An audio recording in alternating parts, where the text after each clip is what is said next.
Iloilo City District Engineer gintawag ni Mayor Treñas nga wala sang respeto. Plano sa karon nga ideklara ni Mayor Treñas nga persona non grata sa Department of Public Works and Highways Iloilo City Engineer Roy Pacanan. Sno kay Mayor Treñas hindi ni makaobra sa mga tao nga wala sang respeto sa pinakamataas nga elected officials sang Iloilo City. Dugang pa ni Treñas madamo ang proyekto sang City Engineers District nga ginakabig white elephant akon hindi mapuslan. Natala naman nga ipadala ni Treñas ang kopya sang sulat sang deklarasyon kay Dpwh Regional Director Saniboy Oropel kag Dpwh Secretary Manuel M. Bonoan.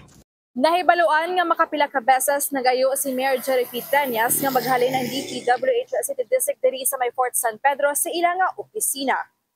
Report na gikan sa syudad sang Iloilo ni si K5, Jenny Kauyunan para sa kampiyon nga balita, serbisyo publiko kagalingawan sa Iloilo. K5 News FM. Ang ining balita ang ginadulong sa inyo sang DTX Coffee Mix. Himo sa natural nga sangka pareho sang amarkuso, chia seeds, sugared cane extract powder. DTX Coffee Mix. Nakakapi ka na, naka-detox ka pa. DTX Coffee Mix. Mabakal sa mga butika.